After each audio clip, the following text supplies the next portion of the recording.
This is the audio lecture finishing up on the lecture on validity for seminar in personnel psychology.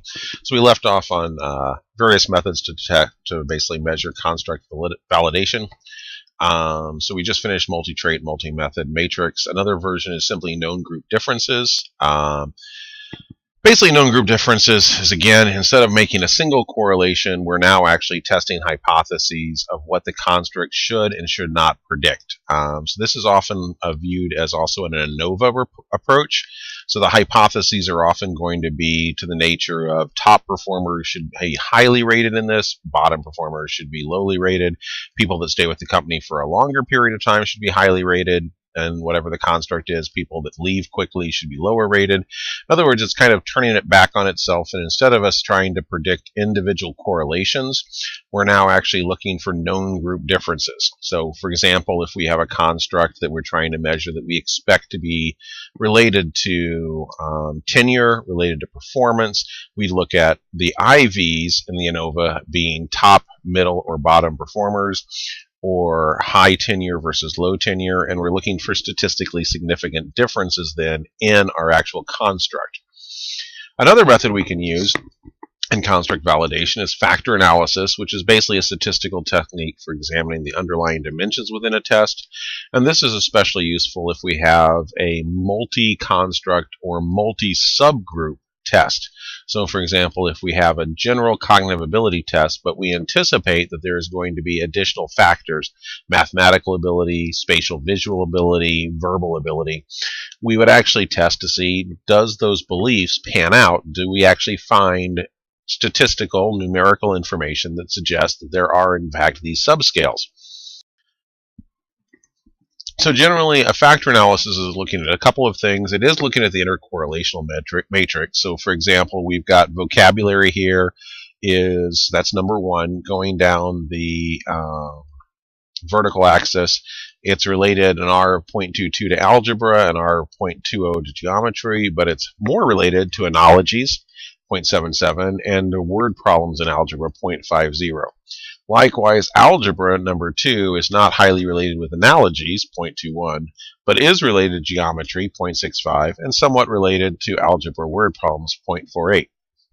But a factor analysis goes beyond just looking at the intercorrelation matrix. It also asks the question, what are the total number of factors that explains the majority of the variance?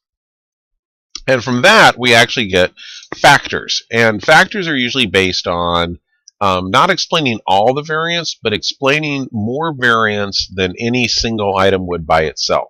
So if a factor was going to explain less than any one item would explain by itself in the model, we're not going to look at that factor. And in fact, the evidence that we get here is not just that they're interrelated, that there's actually broadly two underlying factors in this particular cognitive ability test. That there's factor 1, where vocabulary loads heavily, 0.92, and analogies load very heavily, 0.93. And then there's a second factor where algebra loads, 0.88, and geometry loads, 0.89. And these are called factor loadings. Now notice that algebra word kind of loads onto both, but actually slightly loads more on the vocabulary one than the mathematical one. So this would be a good example of, even though we have multiple subsets, that broadly speaking, the construct validity here is we have a overall construct, general cognitive ability, with two primary factors, one of them quantitative and one of them verbal. So just broadly an overview, content validity deals with whether the assessment, content and composition is appropriate given what is being measured. It really refers to, is there an appropriate representation of questions from the entire topic area or pool of questions you get asked to get at the construct that you're interested in just through the content of the questions. It is related to face validity, and face validity is often a method to determine if you have content validity, but remember, we can have content validity without face validity. Then we talked about criterion validity. I kind of phrase it as more of our practitioner side, as we're mainly looking at whether we have evidence that our new measure is predicting a criterion or an outcome in the workplace that we think is valuable. And then finally, construct validity, an overall assessment of whether the measure is correctly actually measuring a construct. Is it a trait? Is it an attribute? Is it an ability? Is it a skill? And is it interrelated with additional measures of the same construct and also not related to measures that are not related to that construct? One of the final things I wanted to review is validity generalization, often referred to as VG in IO psychology because we like to abbreviate things. And this is the extent to which a test found valid for one job in one location is valid for the same job in a different location. And validity generalization is very important for two main points. The first one being a legal point. If there is ample evidence or inference of validity that a test is valid in multiple settings and multiple organizations, it's usually easier to defend the use of that test in a court of law. The second part that's important is the actual process of how do you generalize and find out if a test does generalize in multiple settings. And this is a good example of science through replication. The way you do it is that you test that particular construct measure in multiple organizations, in multiple places, for multiple jobs, across multiple geographies, and even with multiple groups. If you find strong evidence that those correlation coefficients stay the same across all of those different settings and different people and different groups and different jobs, you've got strong evidence for validity generalization. If you find that it differs based on who's taking the test, where the test is being given geographically, or the type of job that's being tested, that's more situational specificity.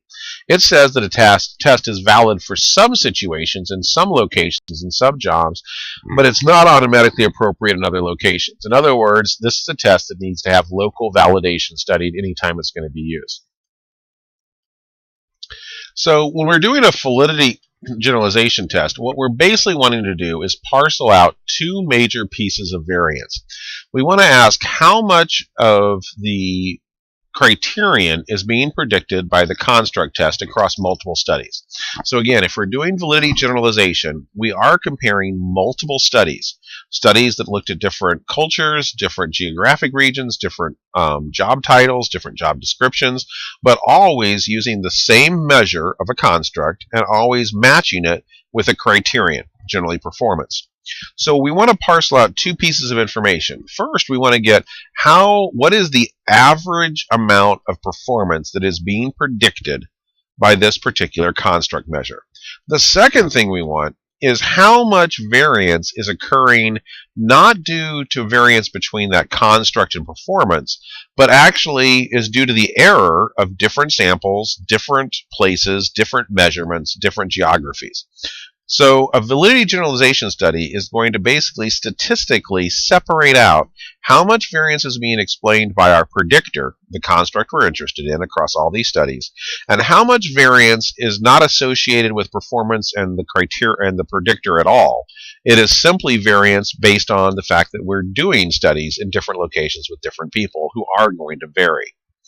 So the statistical artifacts is the second thing that we care about. We care about the overall relationship between our construct, this measure that we're trying to validate, and performance across all these studies. And we also want the variance of how much of the variance across these studies is being explained by the differences in the studies.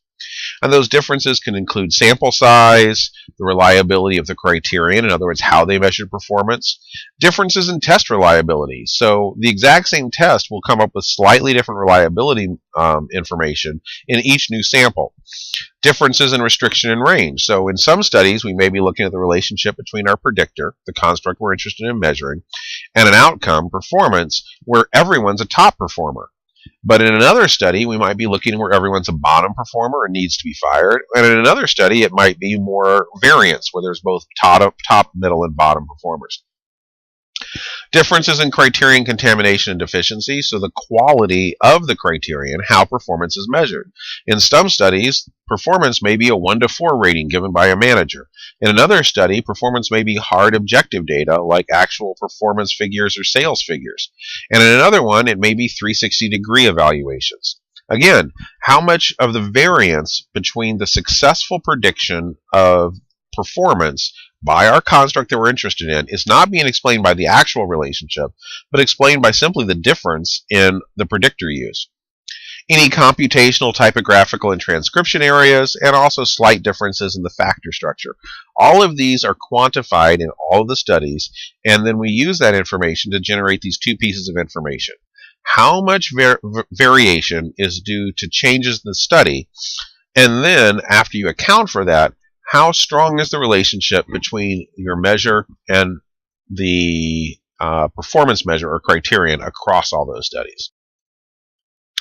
So the steps in validity generalization mirror a lot of what we've been talking about, always starting with a job analysis for each study, identifying what the predictor and criterion should be. So what exactly are you trying to validate and generalize? Is it general cognitive ability? Is it personality? And what criterion are you trying to predict? This then creates the information you're going to use to determine what literature you need to review. And remember that this is kind of like a meta-analysis or a large lit review, in that you're going to now look at the successful relationships that have been found with your predictor and the criterion across many studies, looking at different samples and different groups. You want to reject situational specificity. So what we're looking at is a validity generalization study is asking a single hypothesis. Does this construct generalize in its validity of predicting performance across all locations, or does it need to be tested individually in any location? So the first thing we need to do to be able to reject situational specificity, in other words, say, yes, this measure does generalize across locations and jobs, is that if the statistical artifacts themselves, those are all those differences between the studies, are accounting for at least 75% of the unexplained variance that isn't being predicted by the predictor and the criterion. So validity is generalized if the confidence interval is around the mean is positive and does not include 0. So the two things we're getting is these last 2 points. When we run a validity generalization study, we want to measure how much variance is being accounted for all the differences between the studies we're comparing. That's point 4. And the last point, we now want to actually calculate what is the average validity coefficient between our measure and predictors across all these studies. If the interval, the confidence interval around that averaged mean is positive and does not include 0, then those 2 steps mean we have generalized that validity. So let me talk about this for one more second. This means, for example, that if the mean coefficient between our predictor, the construct we're interested in, and performance is 1.0, so that's 100%, but the confidence interval is 1.15, that means that though we calculated a mean of 100% prediction, the real mean could lie anywhere between an unreasonable 2.15 coefficient, which couldn't exist, but all the way down to a negative 0.15 coefficient. That means that the range of the confidence intervals includes 0. That would not be a generalizable coefficient. We couldn't say in all situations this generalizes.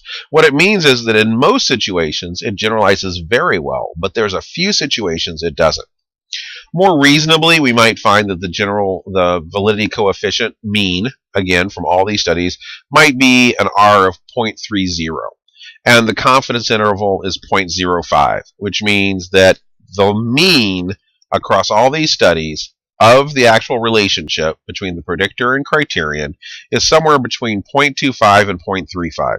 It's positive, it doesn't include 0, we have validity generalization, as long as the actual statistical artifacts are accounting for at least 75% of the variance. You need to meet both of these. Now, you will occasionally run across a validity generalization study that fulfills the last requirement, but does not necessarily account for statistical artifacts of at least 75%. This is a rule of thumb, and some people will play a little fast and loose with it. So again, this is getting to that idea that the higher our validity, the better the relationship is going to be between the criterion and the predictor battery. And the more accurate that is, the less misses and false alarms we'll have and the more hits. The tighter the validity, the more it's actually predicting what we think it's measuring. We're going to see a stronger R, we're going to see less error, and we're going to be more accurate in being able to predict. And the weaker the validity, the less successful we are going to be at prediction. And of course, a completely invalid test is the same as flipping a coin. There's no advantage to using it. So the last actual article that we didn't get a chance to go over was Saldego et al. 2003, and basically it's an example of a validity generalization study. And I just want to point out a few things that kind of highlight what we've been talking about in this audio lecture.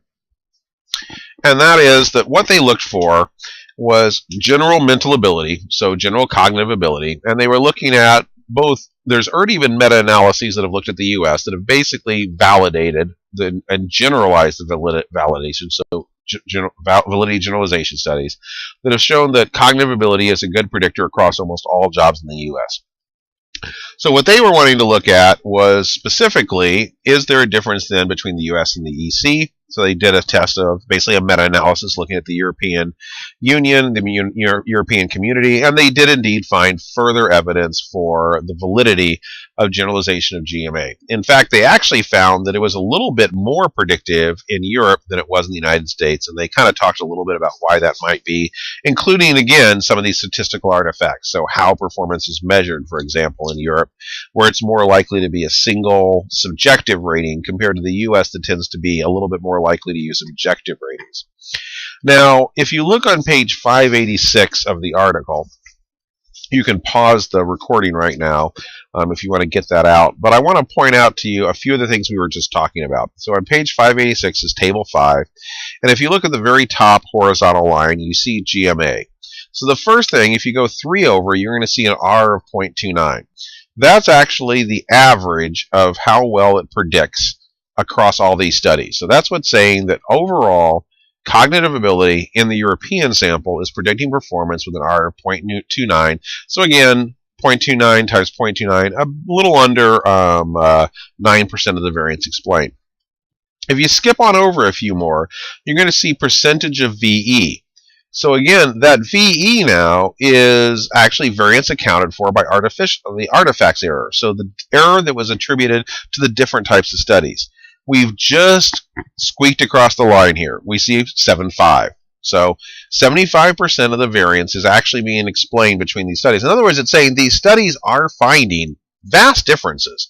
How successful GMA is at predicting performance does vary across studies, but most of that variance isn't about the relationship between cognitive ability and performance. It's about all the differences in the studies. So that's good as well. And finally, getting to that idea of plus or minus, that the mean is within 0. If you look at LRHO, the third to last column, and LCV, if either of these were negative or 0, that would indicate that we are not confident that that mean is the same. So if you look one column down, let's look at verbal. Going over to the third column, R, you see that verbal is related 0.16 across all studies. However, the VE, percentage of variance explained by the artifacts, is only 53%. So that's starting to indicate that there may actually be some areas where verbal intelligence does not necessarily predict performance in some studies. If we look at the LRHO, 0.32, good. But if we look at LCV, 0. In that case, this indicates that there is some studies where actually verbal does not predict performance at all.